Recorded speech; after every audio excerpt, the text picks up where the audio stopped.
Guru, para ustaz, para puasa muslim dan seluruh jamaah muslimin dan muslimat yang dirahmati Allah Subhanahu wa taala. Alhamdulillah, kita memanjatkan syukur yang tidak terhingga karena kita masih diberikan kekuatan oleh Allah Subhanahu wa taala berada di masjid melaksanakan tanggung jawab kita sebagai hamba Allah Subhanahu wa taala. Dan kita senantiasa mengharapkan ridha Allah dan keampunan daripada Allah Subhanahu wa taala. Mudah-mudahan segala dosa kita akan dihapuskan dan Allah berikan jalan yang sangat besar sebagaimana dijanjikan oleh Allah Subhanahu wa taala pada bulan yang mulia, yakni bulan Ramadan yang penuh dengan keberkahan. Muslimin muslimat rahimakumullah,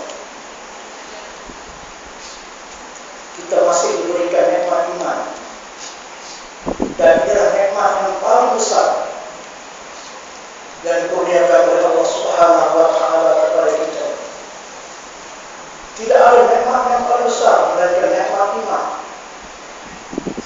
Apabila kita telah merasakan akan nikmat iman,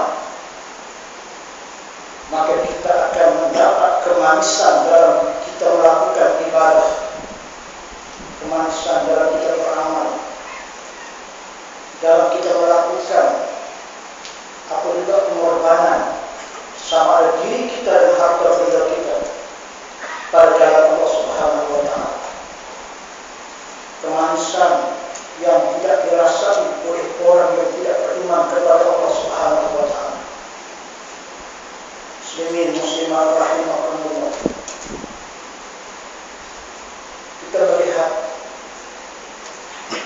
bulan Ramadan disebut sebagai ujian, bulan tarbiyah. Kita berada di madrasah tarbiyah, dan akhirnya kita akan diberikan yang disebut sebagai ditauhidkan sebagai orang yang bertakwa kepada Allah Subhanahu wa taala. Andai kata kita percaya, maka Allah beri kepada kita golongan yang disebut golongan yang bertakwa. La'allakum tattaqun. Ini jasa oleh Allah kepada kita. Di akhirat nanti Allah Subhanahu wa taala akan meletakkan 3 golongan ini. Golongan muttaqin, orang yang bertakwa kepada Allah Subhanahu wa taala. Dan golongan yang kedua disebut muhliqun, orang yang mencampur adukan dosa, pahala, buat baik, buat jahat, buat maksiat. Bulan Ramadan baik dengan habis Ramadan itu baik. Semangat datang ke masjid. Habis Ramadan, masjid mulai datang. Sekejap pakai tudung, sekejap sudah marah.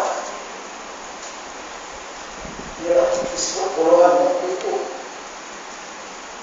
Dan mereka ini akan dihisab dan diperlihatkan sama ada amalan baik dari berat timbangan ataupun amalan jahat mereka dari berat timbangan. Pada saat yang ketika itu kita merasakan alangkah ruginya, kenapa kita tidak beramal semasa kita hidup di atas muka bumi Allah Subhanahu wa taala. Setiap sebutan nafas kita ini ampunilah, kerana masa itu berjalan begitu cepat. Ingat sampai pasal yang ketiga dengan 2 hari lagi masuk pasal yang ketiga, yang ujung Ramadan. Para sahabat sedih tidak habis Ramadan, tapi mereka sepaksi kerana Ramadan ada berikutnya. Kita lagi dekat nak habis Ramadan, lagi seronoknya pasal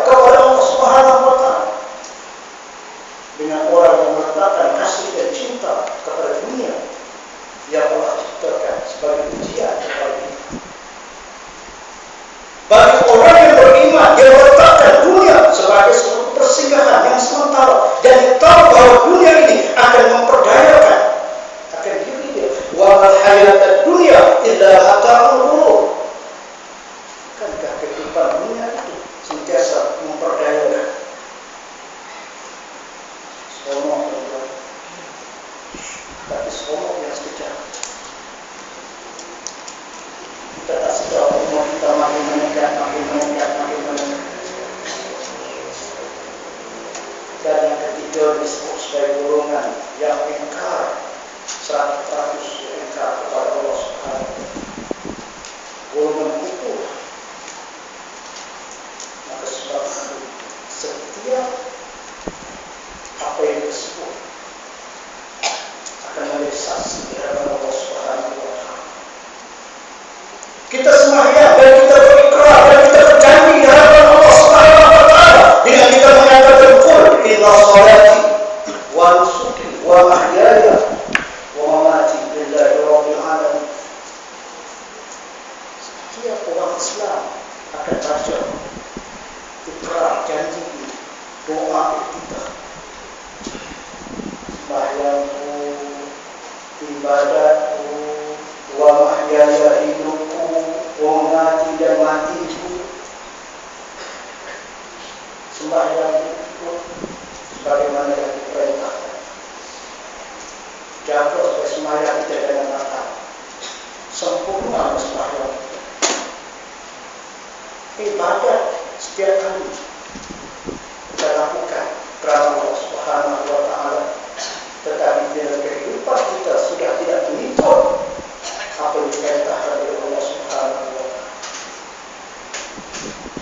kita sudah tidak lagi tunduk dan patuh kepada seluruh perintah Allah Subhanahu wa Ta'ala dan kehidupan kita. Wa mahyaya, tidak sampai wa mati, baru nak ikut dari Islam. Hidup dan tidak ikut Islam. Bagaimana kita bermuamalah, bagaimana kita bergaul dengan masyarakat, bagaimana kita melaksanakan tanggung jawab kita sebagai hamba Allah di atas muka bumi dalam urusan jual beli, dalam urusan kita mentadbir dan kita mengurus, adakah kita mengikut akan perintah Allah Subhanahu wa Ta'ala. Bila mati datang lagi kok jumpa sekarang kalau saya meninggal tolong uruskan dengan tahu tarikan meninggal dia uruskan, sedangkan tak pernah uruskan. Dia datang ke masjid, dia dalam majlis ilmu, dalam pengajian ilmu. Dan kalau dia mati, minta supaya jenazahnya dikebumikan secara Islam, diuruskan, disembahyangkan, dikafankan. Inilah hakikat. Bila kehidupan kita ini adalah merupakan ujian Allah yang sangat berat, maka bila Allah beri kepada kita keimanan, maka kita bersyukur. Kita kena jaga iman kita dengan sebaik mungkin. Qul in kana aba'ukum wa abna'ukum wa ahwalukum wa azwajukum wa ashiratukum wa amwalun ikhtartumuha wa tijaratan takhshawna kasadaha wa masakin tardawnaha ahabba ilaykum min ar-rasul. Bila Allah katakanlah sekiranya bapa kamu, qul in kana aba'ukum wa abna'ukum, dan anak kamu, saudara kamu, istri kamu, saudara-saudara kamu, harta yang kamu usahakan, wa tijaratan takhshawna kasadaha, dan perniagaan yang kamu timbang untung dan rugi, wa masakin tardawnaha, rumah-rumah tinggal yang kamu diami, lebih kamu kasih dan cinta, lebih kamu sayang anak, istri, rumah tempat tinggal, saudara-saudara, daripada kamu kasih kepada Allah Subhanahu wa Ta'ala. Maka tunggulah keputusan yang di hari akhirat. Sama kita termasuk dalam golongan muflihun, orang yang mendapat kemenangan di akhirat, atau orang yang mendapat kecelakaan, muflihun, yang mendapat kecelakaan di akhirat. Sebab tuan-tuan, bila Allah turun banyak saya musibah, kadang-kadang kita terfikir, kenapa Allah turunkan musibah? Ini yang terkini tuan, MS 17. Kalau Allah jatuh dekat Ukraine, semua anak kapal meninggal, habis. Sebelum sebelum itu dah hilang, sampai sekarang kita tak tahu.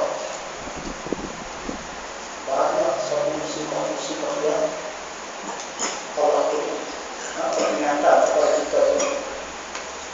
Itu kalau kita buka dalam kitab hadis 40 peringatan akhir zaman. Yang surat 83 disebut oleh Sayyidina Karamallahu wajhah.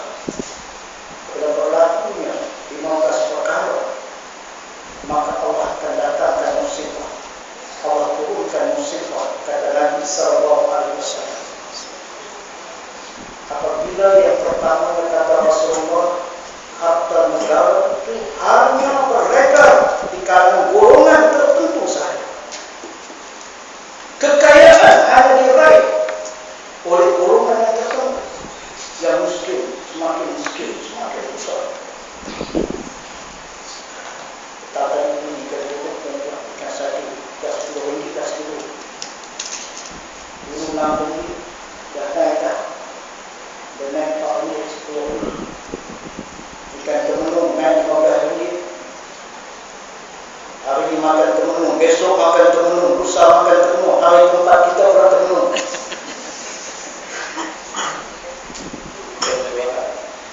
Tak cukup dah, 1,000 tak cukup dah, 2,000 pun. Kita terima kan ada rumah yang bisa, itu cukup untuk keluarga.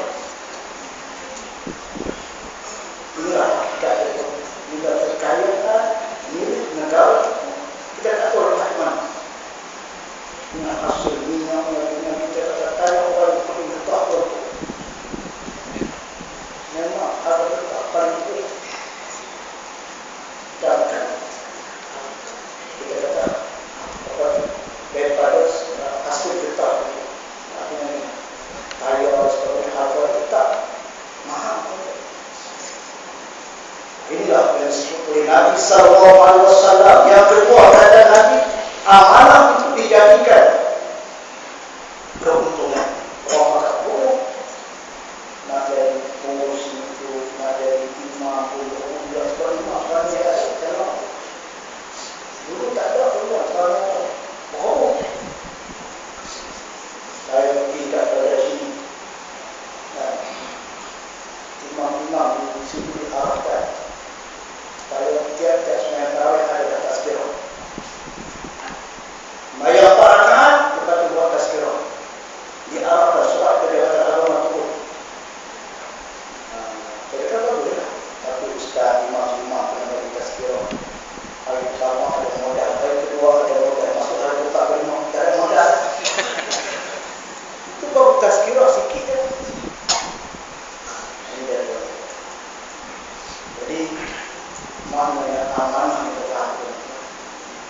Amanah inilah yang akan dipertanggungjawabkan di hadapan Allah Subhanahu wa taala. Jangan kita menjadikan amanah ini sebagai satu keuntungan, sebagai satu ghanimah.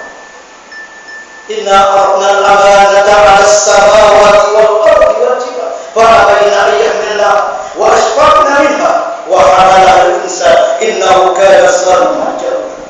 Zalim dan jahil. Bagi orang yang merasakan amanah itu satu ghanimah, satu keuntungan untuk dia. Tuan-tuan, yang ketiga kata Nabi sallallahu alaihi wasallam, zakat dijadikan utang. Inilah yang saya kita jumpa. Zakat rukun Islam.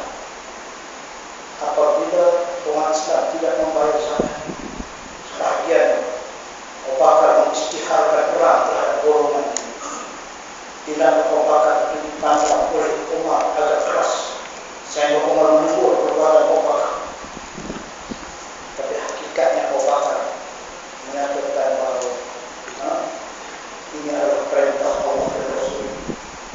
Siapa yang enggan mengeluarkan zakat, maka dia adalah orang yang melanggar perintah Allah Subhanahu wa taala dan mereka wajib diperangi habis-habisan. Kemudian yang keempat, suami menjadi dayus, ini cepat turun dalam. Isteri banyak yang bekerja, kerja yang berjawatan tinggi, sebab mau upah dia bagi dengan sampai universiti. Laki-laki sampai SPM dia dengan ajaran dalam beda dilaku istri gaji sampai ribu suami gaji 800. Akhirnya suami takut kepada istri. Suami menjadi dayus. Jadi inilah yang amat ditakuti di akhir zaman, karena ada suatu lelaki itu tidak meletakkan diri dia sebagai pemimpin dalam keluarga. Ar-rijalu qawwamun 'ala nisa. Maka orang perempuan dia mengikut kehendak nafsu. Dia berdoa rumah istri dia balik rumah istri, dia balik rumah suami dia sidai baju, lipat baju, dia kerja. Jadi inilah yang disebut oleh Nabi SAW. Dan yang kelima, anak derhaka kepada ibu dan bapa. Jadi kita lihat banyak kes-kes yang berlaku. Anak usir bapa di luar rumah. Ada yang sanggup memukul ibu dan bapa. Ada yang sanggup hantar mak bapak pergi rumah kebaikan. Seorang sahabat saya berbuat. Dia pergi ke rumah orang tua. Salah seorang antara yang mengatakan, saya ada anak, tapi sanggup anak saya tinggalkan saya. Lepas saya jual rumah pusaka, dia ambil duit, tadi dia bawa saya ke Borneo, dia tinggalkan saya satu yang Borneo besar.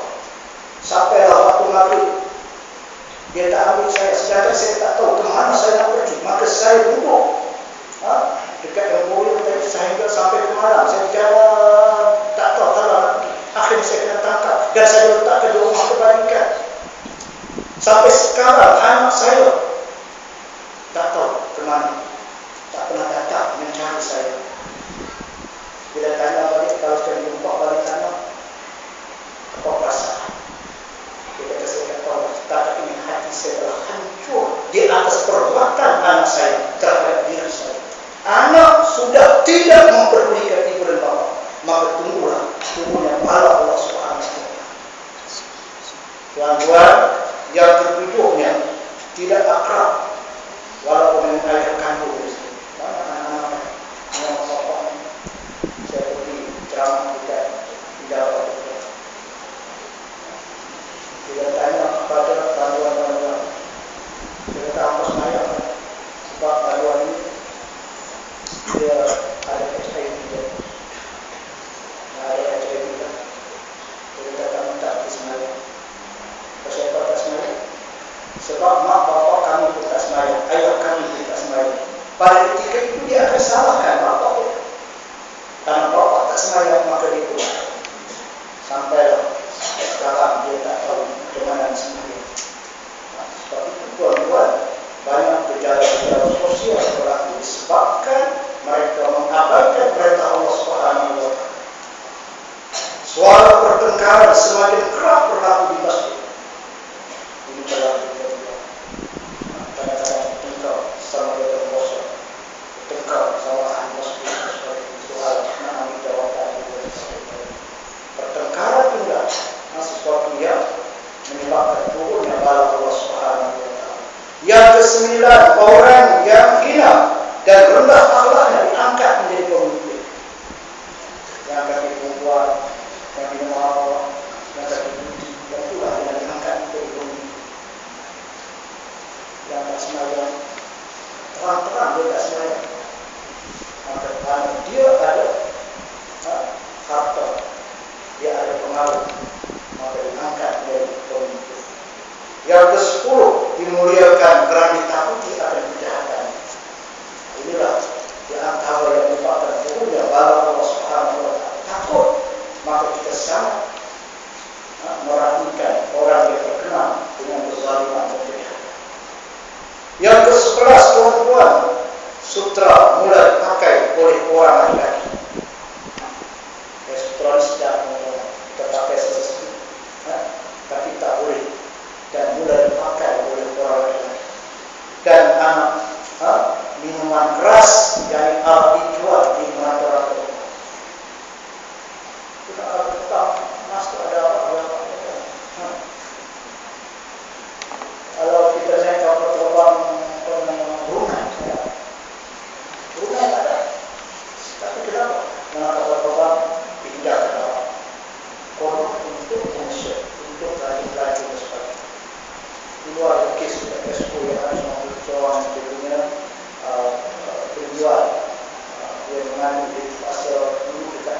jual apa ya, ada Facebook masuk dalam sinar area atau Facebook ya, ada Facebook.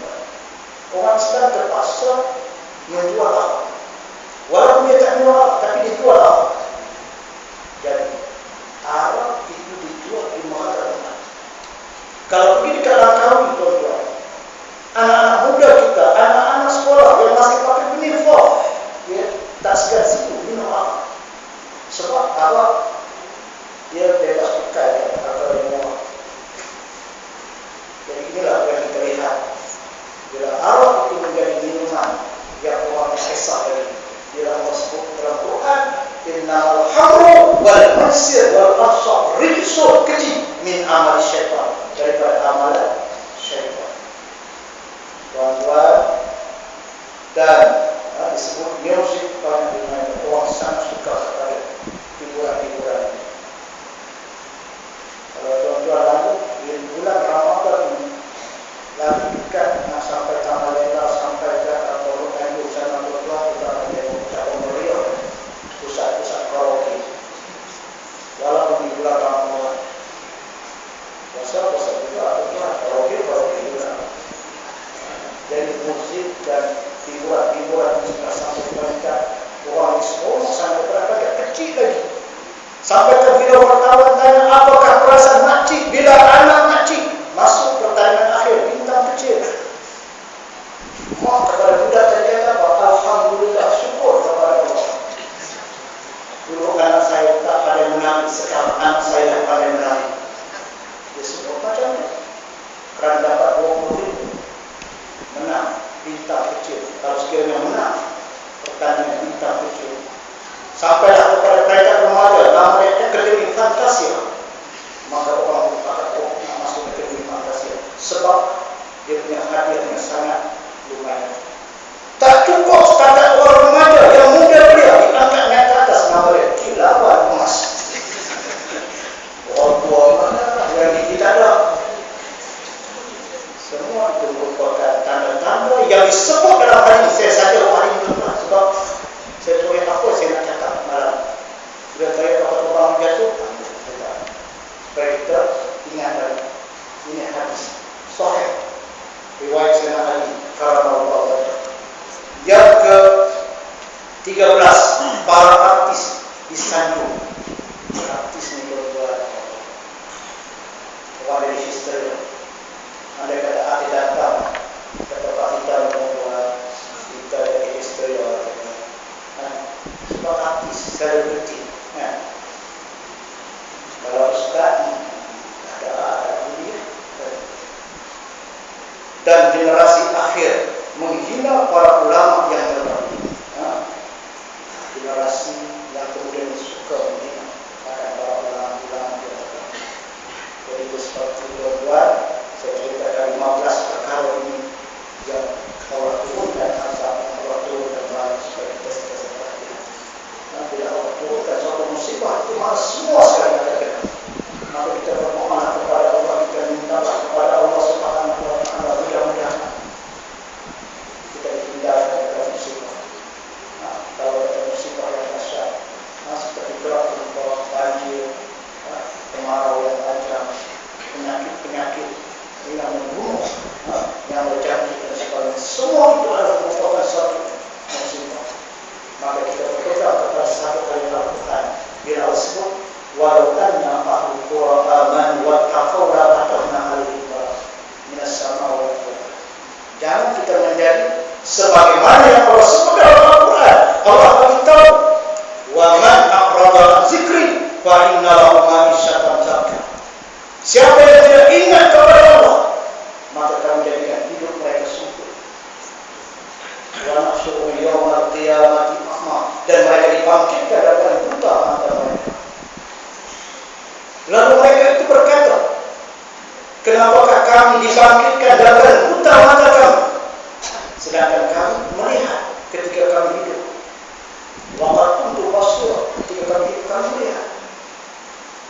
Maka kata Allah, patutlah kamu dibutakan mata kamu, kerana semasa di dunia tidak melihat kebesaran, keagungan Allah, tidak melihat kebenaran, walaupun